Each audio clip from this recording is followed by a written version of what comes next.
Wisdom is not proven by how many people kneel before you. Wisdom is proven by whether truth still stands when power enters the room.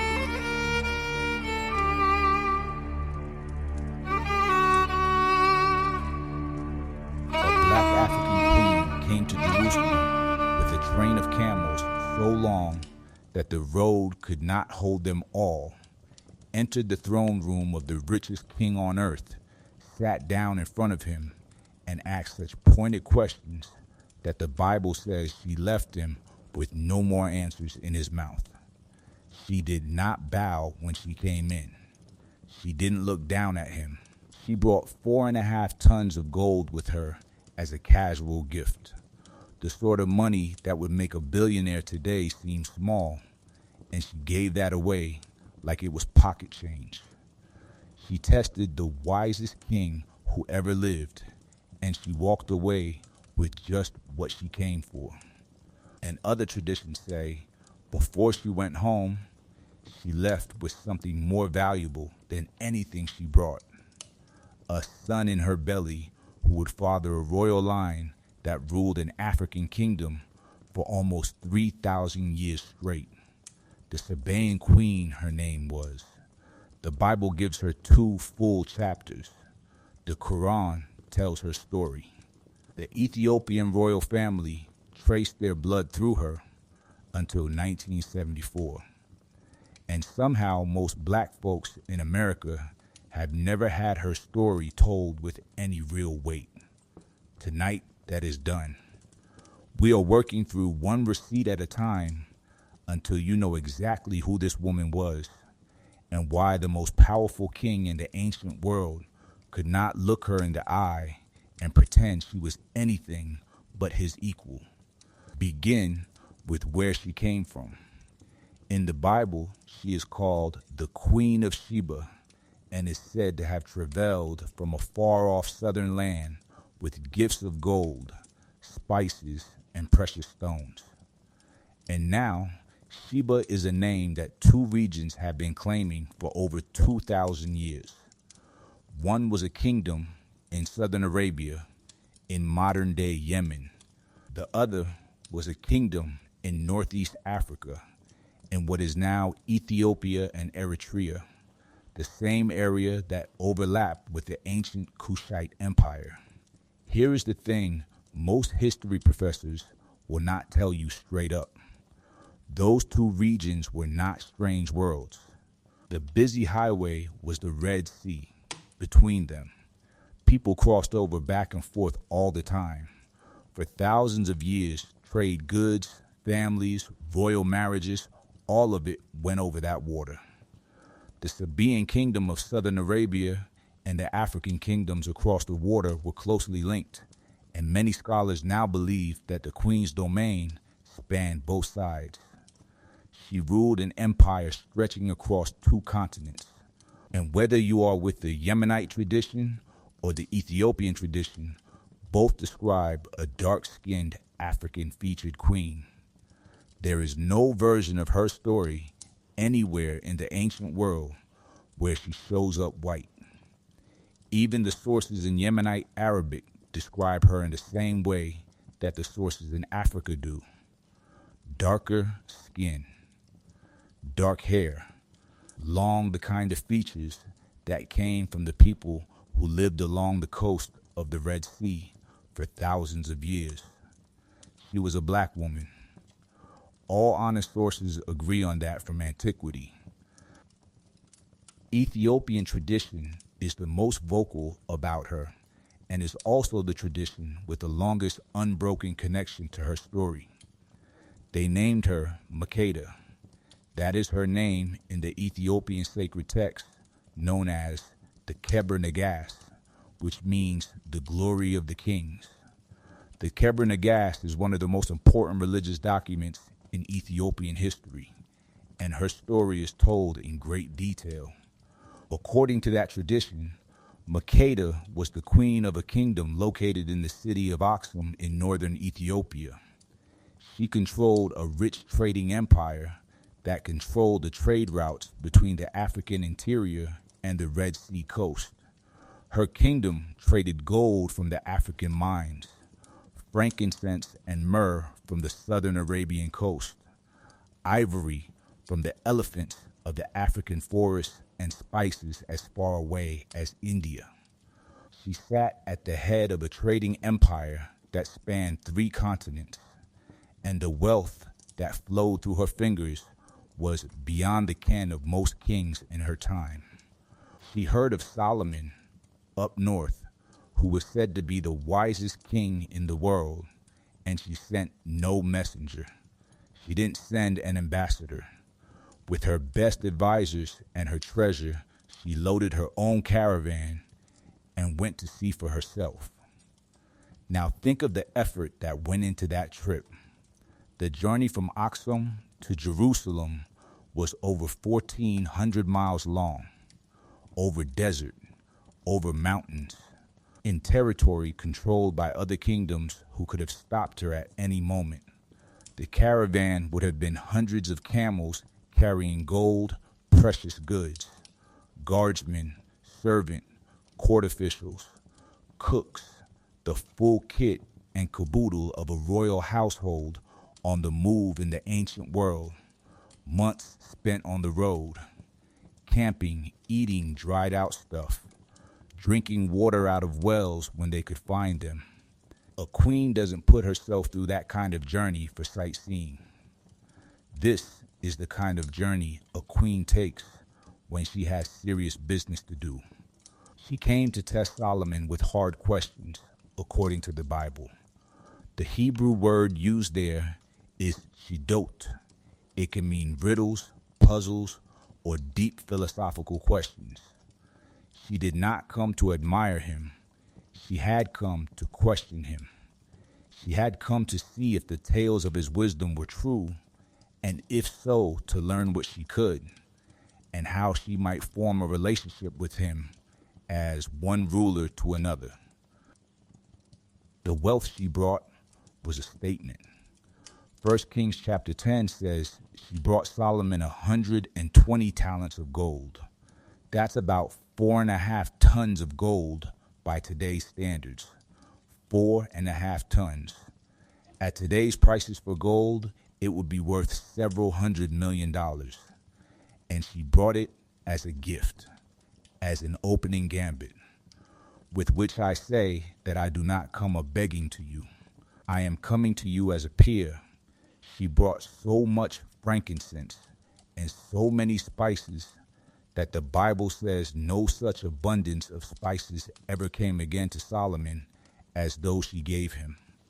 Read that line good. The author of 1 Kings is saying that no other foreign delegation in all of Solomon's reign ever rivaled what this African queen brought to his door. The Egyptians? No. Not the Phoenicians, not the Babylonians, not the Persians. The Queen of Sheba beat them all. More wealth than any other visiting royalty in the whole reign of the richest king in Israelite history showed up. Here's the receipt. That's what the book has for her. Now the scene in the throne room. Imagine Solomon sat on his ivory throne, overlaid with pure gold, surrounded by his court in the finest robes of the ancient world, and Makeda walking in with her own court around her, dressed in the rich fabrics of the African South, gold rings on her fingers, her hair dressed in the elaborate styles of the African nobility, her bearing that of a woman who had never bowed to a man in her life and was not about to begin today. She drew up a chair opposite him. She began to ask her questions. The Bible says that she spoke to him of everything that was in her heart, all of that. She gave it her all. She asked him of philosophy, of government, of trade, of religion, of the nature of God. And the book says Solomon answered all her questions. Not one of them puzzled him. Not one of them left him scrambling. He met her on her own terms and won. And the Bible says, when she saw the wisdom of Solomon, the house he had built, the food on his table, the way his servants moved, the order of his court, there was no more spirit in her. Some say no more breath. This phrase means she was completely overwhelmed. Nothing romantic about it.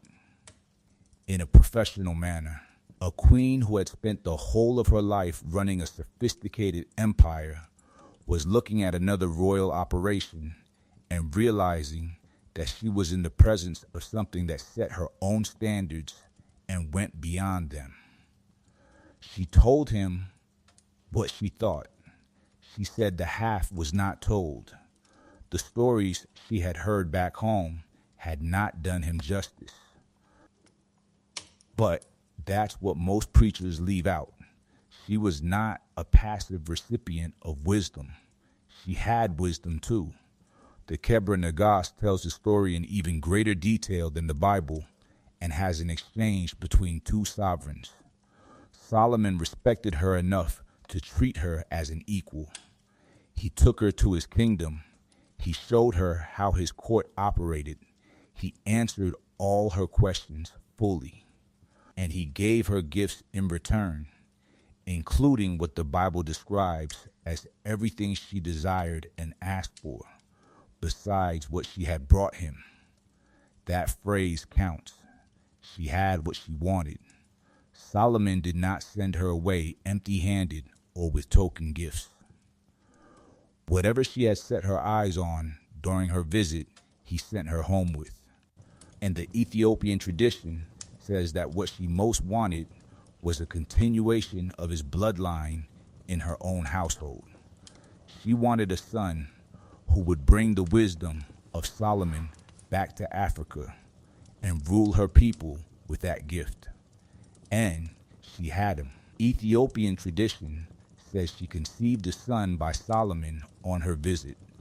His name was Menelik. She went back to Aksum with him in her womb, gave birth to him in her own country, and brought him up to be the next king. Tradition tells of Menelik's return to Jerusalem as a grown man to visit his father. Solomon recognized him at once.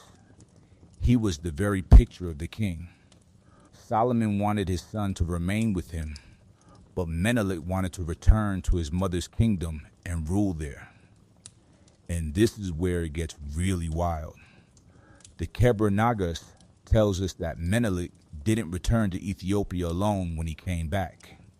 He returned with the Ark of the Covenant. The Ark.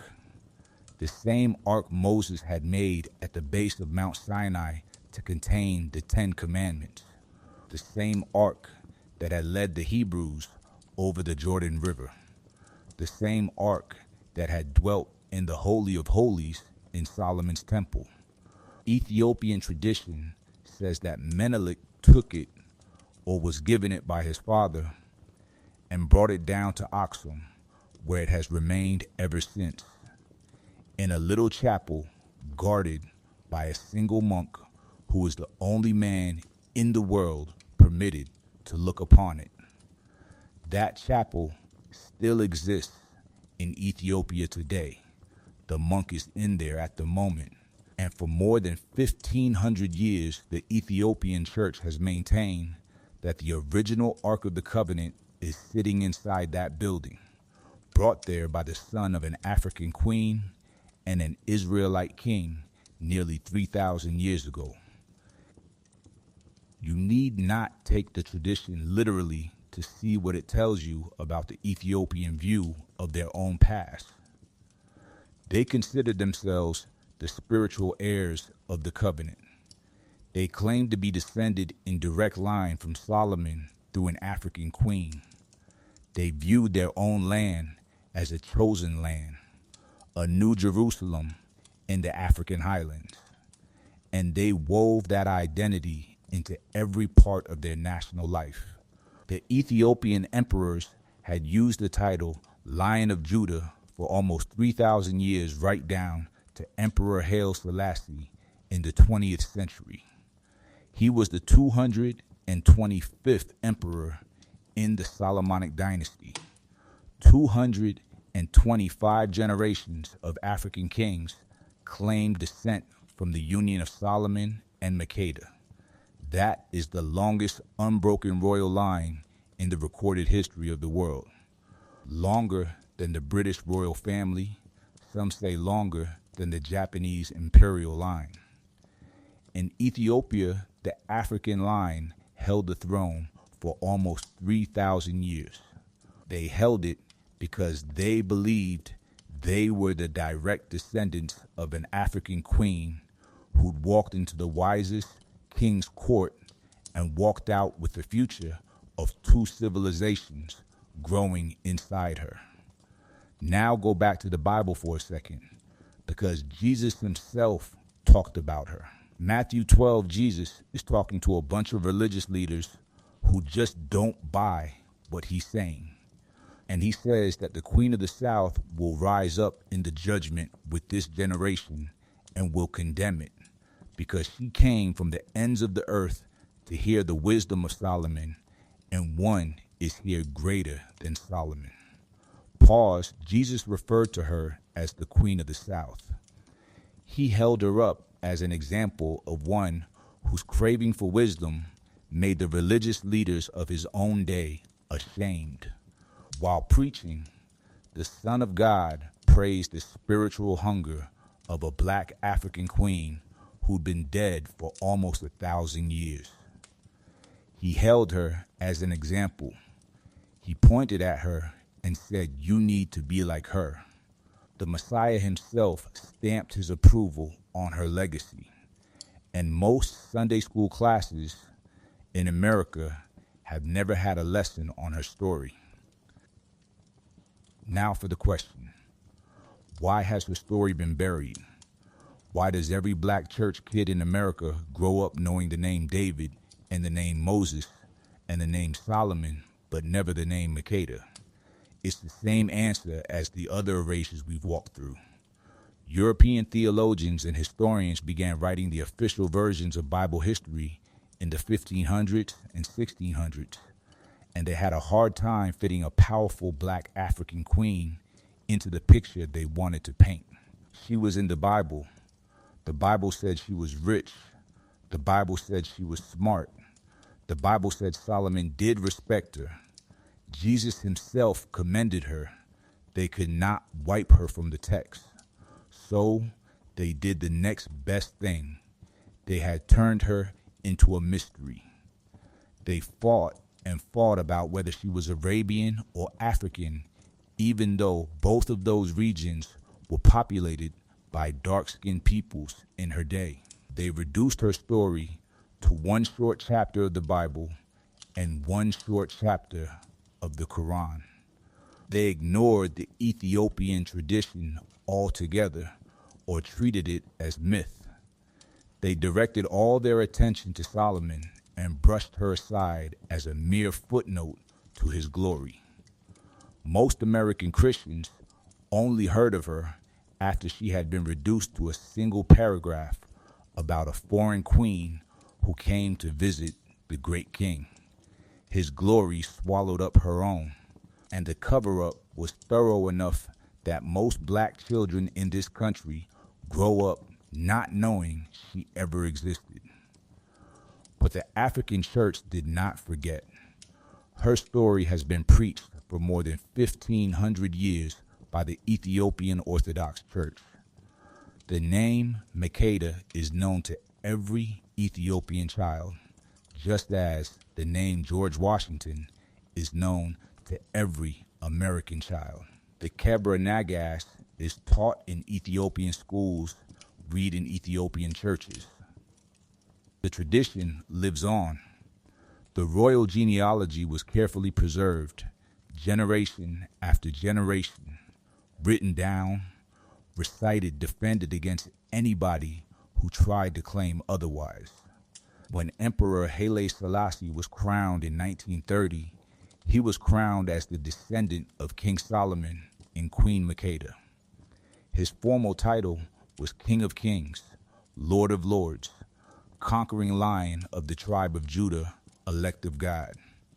He carried the title that had been handed down in the Solomonic line for almost 3,000 years. The African royal house never forgot its roots. It was a bloodline they held with pride from generation to generation, even when the rest of the world was busy pretending it didn't matter. They knew Makeda was out there. They knew her son was serious. They knew the line was right. And they kept the memory alive while the rest of the world buried it under footnotes. And here is something that should hit hard. The Queen of Sheba is not just a biblical character. She is one of the few women in the entire ancient world who is mentioned by multiple major religious traditions on multiple continents and treated with respect by all of them. She is mentioned in the Hebrew Bible, she appears in the New Testament, and even Jesus himself points her out as an example of spiritual hunger. Her story is detailed in the Quran in Surah An-Naml, where she is called Bilqis. The Ethiopian Orthodox Church built a national mythology around her. Yemenite Arabic sources preserve her memory. Every great religious tradition in the region, thousands of miles away, in different languages, across different faiths, considered her one whose story must be preserved. Tell me how many other women in the ancient world have that kind of cross-cultural footprint. Very few. She belongs in the same league as the most famous of the ancients, and yet she is relegated to a footnote. That's erasure at its best. No, not saying someone never existed, but making them so minuscule that future generations will not know what they are looking at. Now sit back and consider what kind of woman she had to be to do what she did. She governed an empire as a woman in a part of the ancient world where most of the royal power was in the hands of men. Some of the Sabaean inscriptions discovered in southern Arabia and on the East African coast show that the kingdoms of that area had a tradition of powerful queens who ruled in their own right and not just as wives or mothers of kings. Makeda was one of them. She inherited or earned a throne and ran an empire that controlled some of the richest trade routes on earth. She owned gold mines. She ran shipping ports. She commanded armies. She maintained diplomatic ties with kingdoms hundreds of miles in every direction. And she did it all without the modern conveniences we take for granted. No cell phones, no internet, no fast travel. Just messengers on camels and ships on the Red Sea, and her own sharp mind running the whole operation from a throne room in the African high country. This is the woman who came to the court of Solomon. She wasn't a country girl coming to the big city. She was a head of state, and she was coming to assess another head of state on equal terms. Nor did she merely observe. She tried him. She measured herself by her own intelligence. The tough questions she posed were not taken from a book. They were her training, her education, her years of running her own kingdom. The things she knew she had learned by ruling, by deciding, by living with the consequences of her decisions. So when she sat across from Solomon, she didn't ask him textbook questions. She was bringing him questions which had been born out of real-life situations she had met, and he responded to them. And in answering them, he showed her he had been through the same kinds of situations and come out with insights she could use. They honed one another. They were two of the smartest people on the planet at that moment, and they spent days, weeks, maybe, talking to each other deeply. The knowledge passed between them in that throne room shaped the next 1,000 years of two civilizations. And we still don't know what most of what they actually said to each other. The only thing the text gives us is the headline, They talked long and earnestly together. And then there are the presents. The Bible says Solomon gave her all she desired, more than what she had brought him. Anything she wanted, I got. That is one hell of a sentence. The richest king of his time pretty much opened his treasury to her and let her take what she wanted. Why? Because he saw what she was worth. For he knew that the trade relationship she might open up with him was worth more than any one gift, because he respected her as a colleague. Ethiopian tradition says she asked for trained craftsmen, scholars, and religious teachers to go back with her to her kingdom.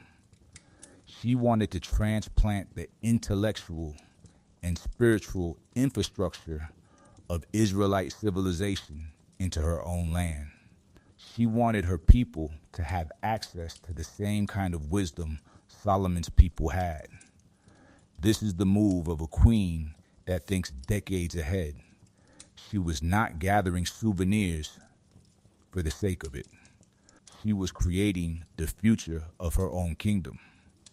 And the Ethiopian church maintains that this exchange is the reason that Ethiopia was one of the earliest Christian nations on earth, for the spiritual foundation had been laid all the way back in her time when she brought the worship of the God of Israel home with her. Now let's bring all this into focus.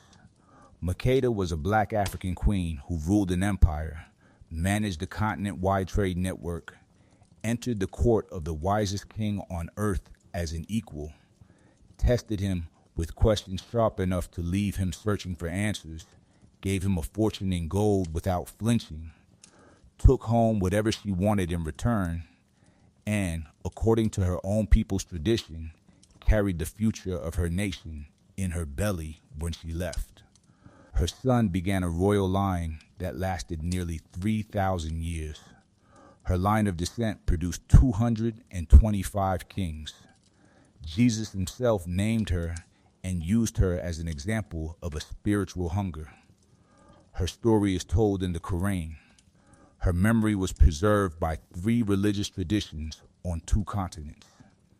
And somehow, most black folks in America have never heard her story told with the full weight it deserves. Every black woman in this country who has ever walked into a room of powerful people and refused to shrink herself is walking in Makeda's line. What Makeda did is what every black woman who's ever sat across the table from someone who thought they were going to talk down to her and found themselves outmatched is doing.